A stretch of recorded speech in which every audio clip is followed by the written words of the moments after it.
no one to rely on, and you know, it's fun to be playing Edward in a way that, you know, it's a good guy gone bad. It's really kind of fun that way. That's interesting. You know, Bruno, Danny, and John, that is kind of also the journey that James Gordon's gone on. I mean, certainly the, you know, do-gooder that showed up in the pilot, it's not the guy we're seeing making a deal with the crime lord in the end. You know, what was that for as Jim, as you had that transformation of him having to deal with the reality of Gotham? Sure. You know, one of the things we talk about a lot is the kind of the noir heart that's in Gotham. And one of the themes that's always present in noir is that when you look into the darkness looks into you, and what it actually will take to save the city. Because all these characters... Both I know that'd be him. He saves the city. And it turns out it's David, yeah. It's been 15 years. But no, it's really that sense where you're playing those characters and you're saying how far can they step over the line and still come back. And all the characters, both Gordon and, you know, Bruce and Selina, and Enigma, they're all going to be walking that line backwards and forwards. And some will be redeemed and some can't be redeemed. You know. And you know, by the way, Danny directed the finale. Yeah. And it looked. I mean, the series looks great, but I have to say this one looks particularly great.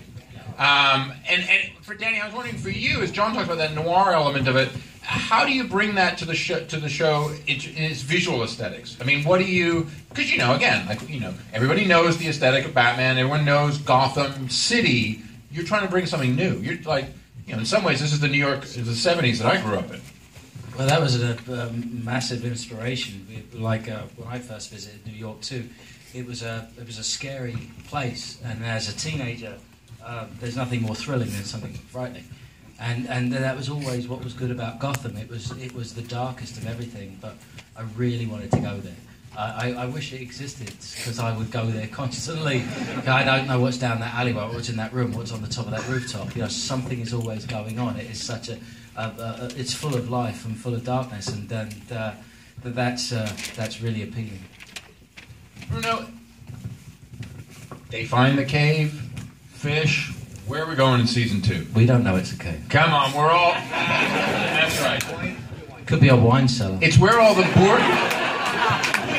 Borders bookstores went, isn't it? I mean, honestly, everyone wants to know. I mean, where are we going to go? Talking about the beauties of doing the show, one of the beauties of the show is that, you know, people know where we're going to a degree. So on the one hand, I can't give you spoilers. We know what's going to happen to this young man. Okay, then Bruno, you're good. Danny, can you give us some spoilers? The thing about it is, it's the story about a city. When Bruno first pitched this to me, it was about the city. And that was appealing to me because I was like, Batman, I just saw Nolan's films, they're pretty good. You know, I don't want to be that guy. But it was a story about a city. It's like calling it New York. You don't run out of stories. As long as we had a point of view, which was Jim Gordon, to tell us that story. He's our narrator. He's the person who's going to lead us through this place. And he was a very underdeveloped character, I thought, in some of the comic books. So to go back, and it's like calling a thing New York. And we have endless possibilities. There's nothing we can't do. But, all right, you've shamed me into giving you spoilers for next season. I think we're going to answer a lot of questions about the Joker that were raised in this season. We're going to answer those questions. I don't want to say any more than that. Here's the thing, there's a weird dynamic here. If you ask me questions, I will tell you anything on that sort of, and I have to be shut down all the time. Danny is like the Grand Inquisitor. He will keep it stumm. That's nicely done, my friend. Hopefully there's a balance between me. There is. His name's John. John. Yeah. So my mic's not working. You know, the way we've seen the relationship, it's interesting, around young Bruce Wayne with Jim Gordon as one mentor and Alfred as another mentor. Is that relationship, do we see that develop, or are there now tensions? Because we see, you know, David plays Bruce. He's pushing back a lot against Alfred. A lot now. That's up to David, isn't it? Right. Well, and he's also pushing back against Jim. I mean, Jim came to him at the beginning of the series and said, "I'm going to solve your parents' murder." He has failed utterly, miserably at that. And that's on your shoulders, pal. Well, it is. No, I mean, I'm very, very sincere about that. And so the trust that was fragile to begin with is now more or less, in shards. And this just presages what's to come, which is they grow to respect each other in certain ways, but there's a deep kinship in certain ways, and there's a deep distrust in others. But also, I mean, look at that. That's only going to increase as he grows stronger, more powerful, more sort of sophisticated. But Jim himself also. I mean, look at that last scene. You're on the balcony with Falcone. I mean, you're like, where you have and where you've gone. I mean, right. for and he's saying you're the guy that can handle this. Exactly. The mafioso to the wall man. You're the guy who can handle this situation. And that guy has to teach that guy how to really handle it. Exactly. I mean, the pitch that, getting back to your earlier question, the pitch that Bruno and Danny always gave me that I thought was very effective when they were first doing the series is Gordon's ascendance to the hierarchy of the GCPD is marked by the descendance of Gotham into chaos. So he is gaining power as he is falling apart morally, and the city is falling apart literally. Yeah, man, but it's literally becoming anarchy. So that's a fascinating premise for a series. Usually you have the inverse. You have sort of like, or you have they run together, right? He gets more powerful and the city gets better and, win-win-win. No. This is a darker, more complicated, noirish tale. I think there's a lot of stuff to be mined in there. One thing that I thought was very interesting throughout the series is the relationships that all of you guys have with the Jim Gordon character. In many ways, Jim is he's the moral center, but he's also he's kind of, as I think Bruno and others alluded to, is there's the darkness within that's happening as well. He should be the moral center, and he should be able to. He is able to fall off of that. He is able to fall, and the stakes are inherent in his ability to do bad things. So, young Master Bruce, how's it been for you? I mean, I think our relationship has taken, like Ben said, massive twists and turns throughout the season. At the beginning of the season, when Bruce meets Jim, Bruce immediately has a respect for him, and he really looks up to him as a role model and really has very high expectations because he met him at a complete state of loss when he just lost his parents. I mean, most traumatic thing that probably could never happen to somebody. And Jim is the guy that reassures him that it's all going to be okay, that he's going to find the killer. 14 episodes later, that promise kind of falls apart. And Bruce confronts him, and that trust, that respect is gradually just goes away. And I think after a period of time, they learn to be friends again. Bruce learns to, Bruce learns to be okay with Jim, but there still is that element of disappointment that he has. I'll tell you one place where there's no disappointment, which is the job that you've been doing, my friend. You've been amazing. Jada, looking at the series, Fish started out as the number one villain. I mean, I guess Falcone was in the background, but really the number one. Now there's a legions of supervillains. How have you seen the evolution of the series as you watch it now?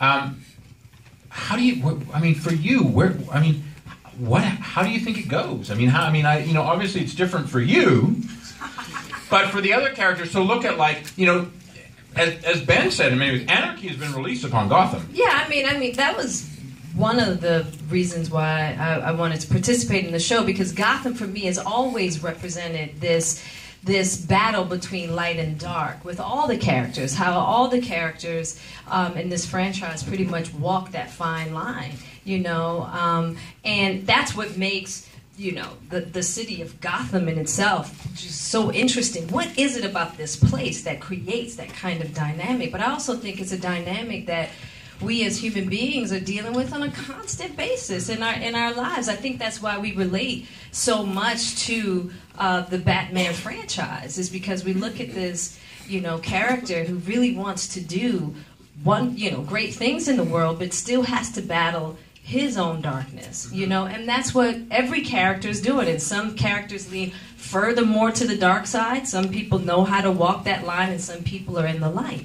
So, as the Fish Mooney character, we've just seen her progress more and more into the darkness, But one of the things that I loved about her this season is, seeing her, at the hospital, on the island, and how she took the misfits with her. I thought it was a beautiful representation of the misfit within herself. It was the aspect of her humanity that she was taking with her. If she had left them there, I think her soul would have been lost forever. So, are you going to miss her?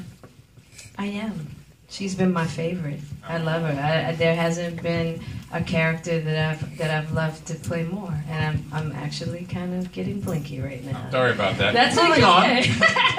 on. No, but I've enjoyed her. Yeah. And I think it's fair to say we've enjoyed her.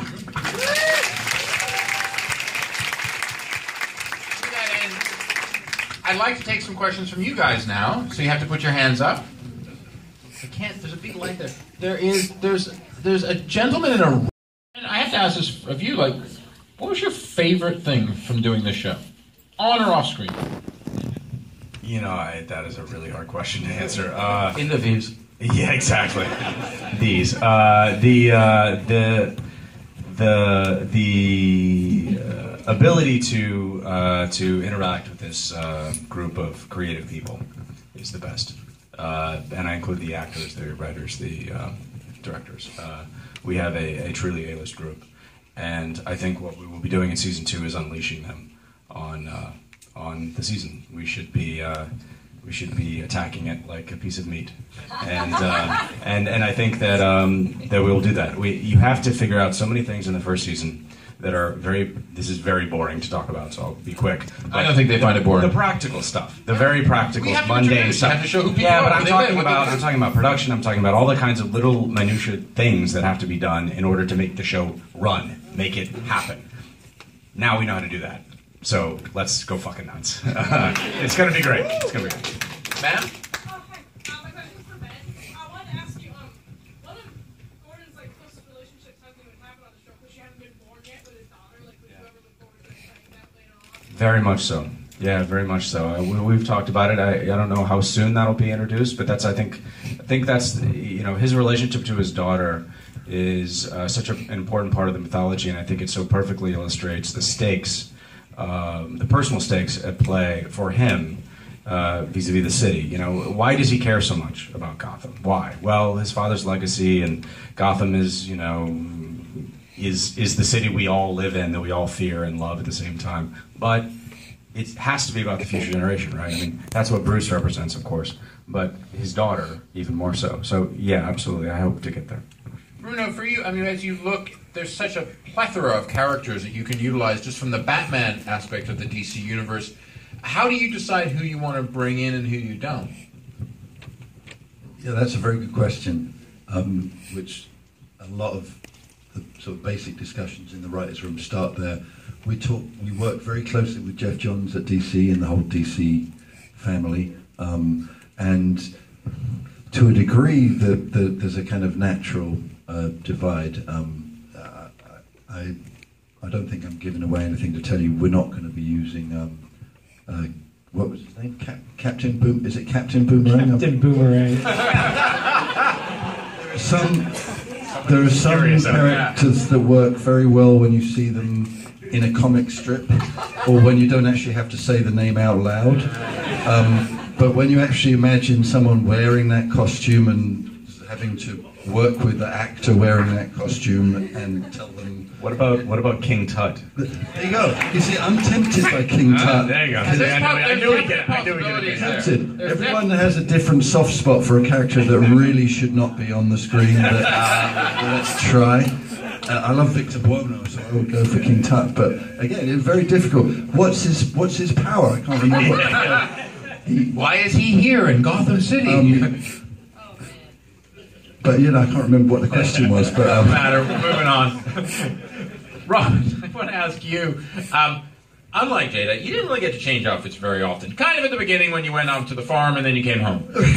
But, you know, the character of Penguin and the way he's evolved from, I mean, I guess glorified waiter is, I mean, it's not unfair to say, is it? I mean, at the beginning. No. And now, I mean, he's very much got his fingers on the pulse and the dark underbelly of the city.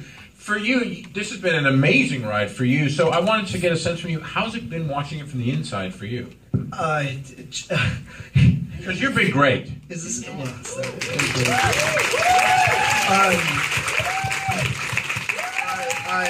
it's just. Are you real? Are you real? Is this real? That's basically how I've been feeling.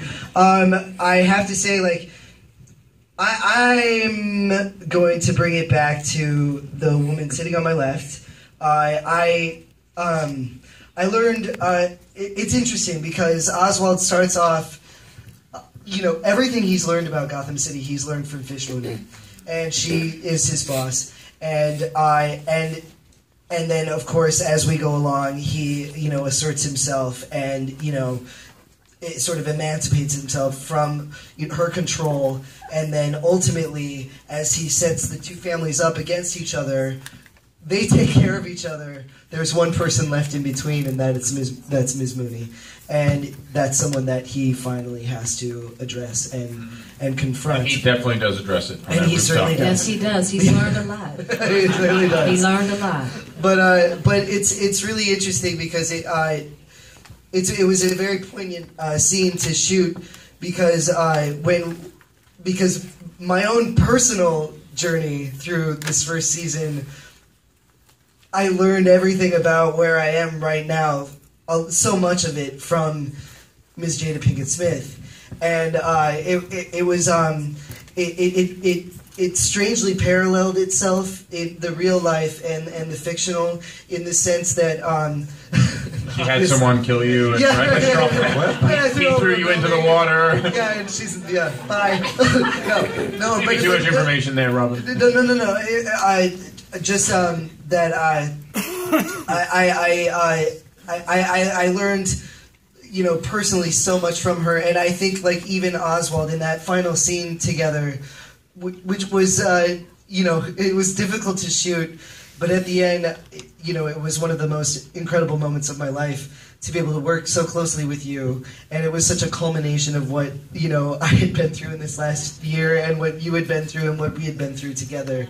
And also, I think that there is a parallel between Oswald and Fish and myself and Jada, in the sense that, like, I do believe that Oswald, whether anyone believes, I really do believe that he respects and loves Fish Mooney and really respects and loves what she taught him. There may be different opinions down at that end of the... No. Okay, we're okay. Okay, we're okay. Okay, good. Are you going to get all cut on his ass next season? Oh, yeah, you want a mentor now. No, sorry. Yeah, but anyway, I just wanted to say that it was an amazing ride, and I just have to thank you so much. But it was. I mean, it was we had a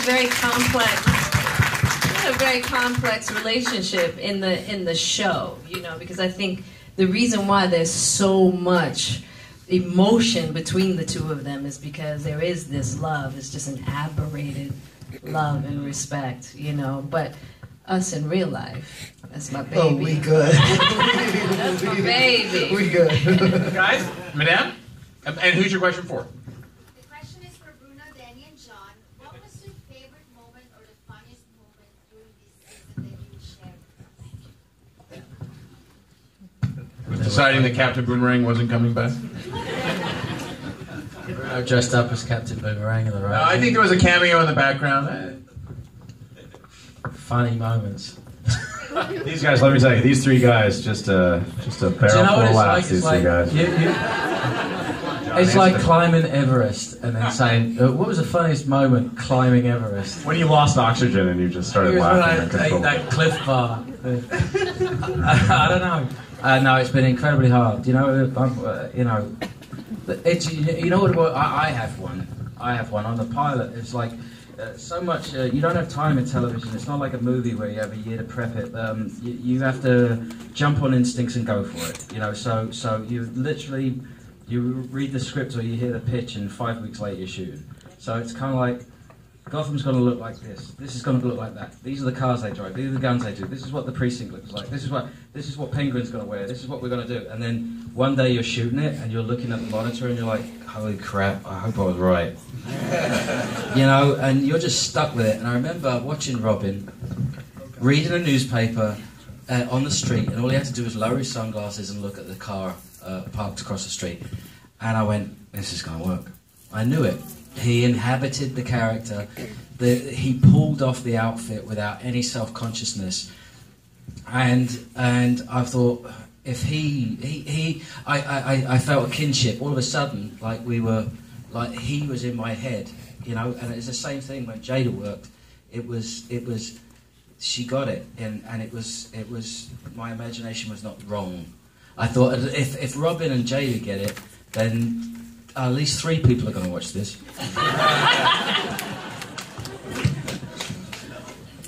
Well, we're going to take just one more question. There's a lady up there. Okay, my question is for Cameron and David. So you guys have like such a good like on-screen chemistry. So I was like wondering like what the dynamic of the chemistry like off-screen is. He's my buddy. It's terrible. I mean, isn't it obvious? We had to seat them so far apart. It was a logistical nightmare. He's taller than me now, even with heels on. It's like, dude. You got nothing? No, Cameron is awesome. I love hanging out with her. She's so much fun, and working with her, and this goes for everybody here at this panel and everybody who's ever worked on the show. It's been such an amazing experience for me, working with all of you, and I really feel really, really blessed. And yeah, the chemistry with Cameron, a lot of people have been saying that, but it worked. We do our best. Ladies and gentlemen, we're going to have to get going soon, but I want to ask you, Ben, you know, it's been an amazing season. You know, you guys have, you broke through in a way that I think surprised a lot of people and definitely has impressed everyone. What do you want to say to the people here? Want to say to them, like, going forward? If you thought we kicked ass in season 1, just wait. I genuinely think we're going to attack it in a way that we have not been able to yet, and it's going to be fun. All right. I'm pretty proud of what's going to happen in season 2. Now, we asked all of you guys not to do any spoilers, and then to that effect, we'd like to do a spoiler with you. Would you guys like to have a selfie with the cast and all? As many of you can get behind me as possible, we'll do it with the crowd.